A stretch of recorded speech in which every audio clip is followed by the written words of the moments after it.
Primeira carta aos Tessalonicenses, capítulo 5. Prontos para a vinda do Senhor. Irmãos, vocês não precisam que eu lhes escreva a respeito de quando e como essas coisas vão acontecer, pois vocês sabem muito bem que o dia do Senhor virá como um ladrão, na calada da noite, quando as pessoas começarem a dizer, tudo está calmo e seguro. Então é que, de repente, a destruição cairá sobre elas. As pessoas não poderão escapar, pois será como uma mulher que está sentindo as dores de parto. Mas vocês, irmãos, não estão na escuridão, e o dia do Senhor não deverá pegá-los como um ladrão que ataca de surpresa. Todos vocês são da luz e do dia. Nós não somos da noite nem da escuridão.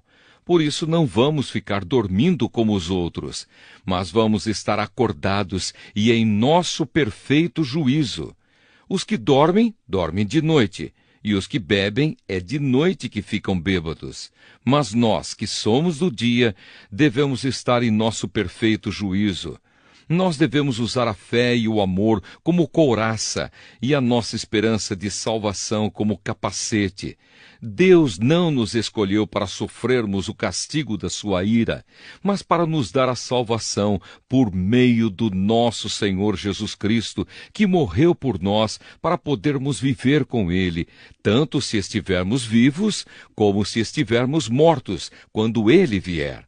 Portanto, animem e ajudem uns aos outros, como vocês têm feito até agora.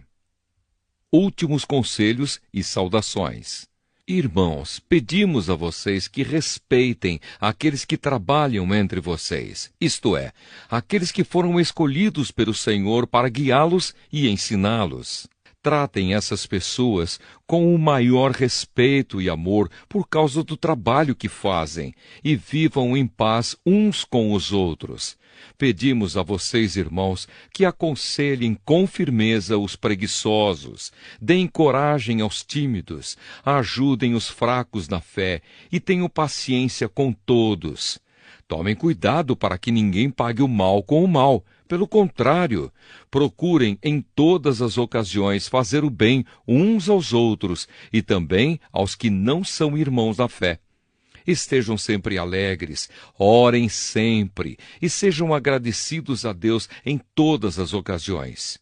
Isso é o que Deus quer de vocês por estarem unidos com Cristo Jesus. Não atrapalhem a ação do Espírito Santo.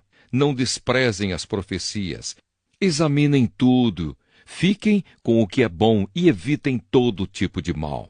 Que Deus, que nos dá a paz, faça com que vocês sejam completamente dedicados a Ele, e que Ele conserve o espírito, a alma e o corpo de vocês livres de toda mancha, para o dia em que vier o nosso Senhor Jesus Cristo. Aquele que os chama é fiel e fará isso. Irmãos, lembrem de nós nas suas orações.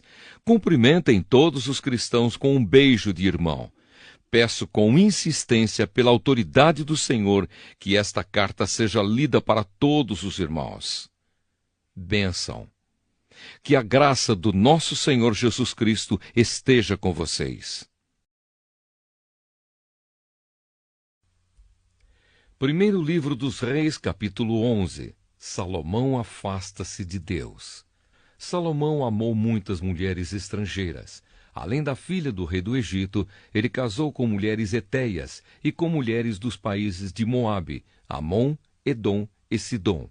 Casou com elas, mesmo sabendo que o Senhor Deus havia ordenado aos israelitas que não casassem com mulheres estrangeiras, porque elas fariam com que os corações deles se voltassem para outros deuses. Salomão casou com 700 princesas e também teve 300 concubinas. Elas fizeram com que ele se afastasse de Deus, e quando ele já estava velho, fizeram com que o seu coração se voltasse para deuses estrangeiros. Ele não foi fiel ao Senhor seu Deus como Davi, o seu pai, havia sido. Salomão adorou Astarote, a deusa de Sidom, e Moloque, o nojento deus de Amon. Ele pecou contra o Senhor e não foi fiel a ele como Davi, o seu pai, havia sido. Na montanha que ficava a leste de Jerusalém, ele construiu um lugar para a adoração de Quemos, o nojento deus de Moabe, e um lugar para a adoração de Moloque, o nojento deus de Amon. Também construiu lugares de adoração onde todas as suas mulheres estrangeiras queimavam incenso e ofereciam sacrifícios aos seus próprios deuses. O Senhor, o Deus de Israel, havia aparecido a Salomão 2 vezes e lhe havia ordenado que não adorasse deuses estrangeiros.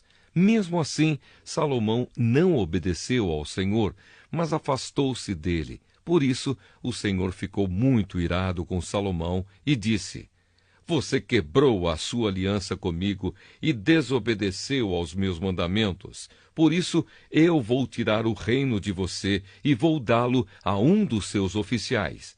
No entanto, por amor a Davi, o seu pai, eu não farei isso enquanto você estiver vivo, mas durante o reinado do seu filho.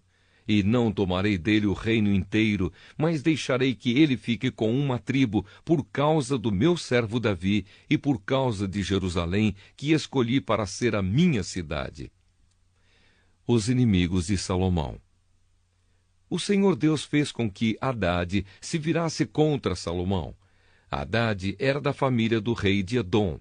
Muito antes disso, quando Davi tinha conquistado Edom, Joabe, o comandante do exército de Israel, havia ido até lá para sepultar os mortos.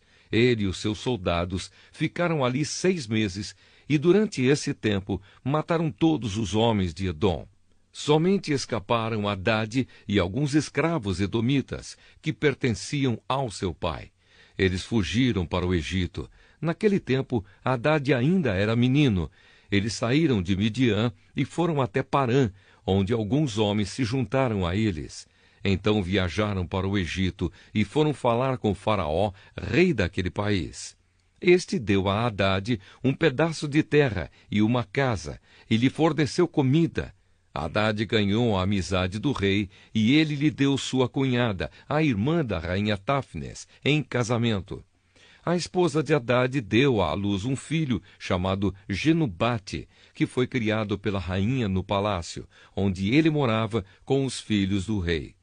Um dia, no Egito, Hadade ficou sabendo que Davi tinha morrido e que Joabe, o comandante do seu exército, também estava morto. Então disse ao rei: Deixe que eu volte para minha terra.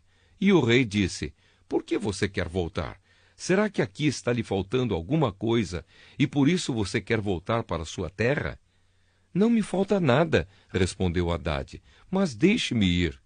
Então Hadade voltou para sua terra, e como rei de Edom, foi um mau e feroz inimigo de Israel. Deus também fez com que Rezon, filho de Eliada, se virasse contra Salomão. Rezon havia fugido do seu patrão, o rei Hadadezer, de Zoba, e tinha se tornado chefe de uma turma de bandidos.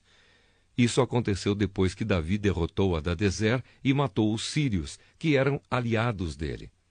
Rezon e os seus homens foram morar em Damasco, e ali eles o fizeram rei da Síria. Rezon foi inimigo de Israel durante toda a vida de Salomão. A promessa de Deus a Jeroboão. Houve outro homem que se virou contra o rei Salomão. Foi Jeroboão, filho de Nabate, que era de Zereda, no território da tribo de Efraim. Jeroboão era oficial de Salomão, e a sua mãe era uma viúva chamada Zerua. Esta é a história da revolta de Jeroboão. Salomão estava aterrando o lado leste da cidade de Jerusalém e consertando as muralhas da cidade. Jeroboão era um jovem capaz, e Salomão viu que ele trabalhava com vontade. Então o colocou como encarregado de todos os trabalhadores forçados do território das tribos de Manassés e Efraim. Um dia, Jeroboão saiu de Jerusalém em viagem, e o profeta Aías, de Siló, se encontrou com ele sozinho na estrada, no meio do campo. Então Aías tirou a capa nova que estava usando, cortou-a em 12 pedaços e disse a Jeroboão: Fique com 10 pedaços, porque o Senhor, o Deus de Israel, está lhe dizendo o seguinte: Eu vou arrancar o reino da mão de Salomão e vou dar 10 tribos a você.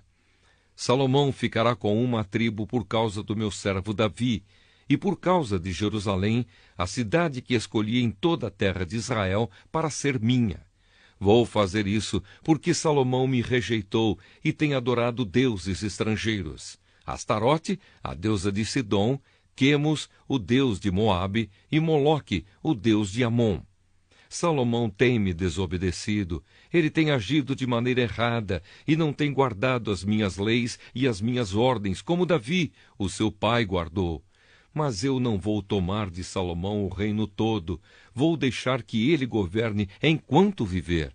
Eu farei isso por causa de Davi, o meu servo, que escolhi e que obedeceu aos meus mandamentos e leis. Do filho de Salomão eu tomarei o reino e darei a você 10 tribos. Mas deixarei que o filho de Salomão fique com uma tribo, para que eu sempre tenha um descendente de Davi reinando em Jerusalém, a cidade que escolhi como lugar onde devo ser adorado.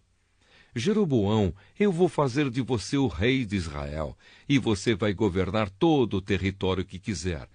Se você der atenção a todas as minhas ordens e viver de acordo com a minha vontade, fazendo aquilo que eu aprovo e obedecendo às minhas leis e aos meus mandamentos, como fez o meu servo Davi, então eu sempre estarei com você.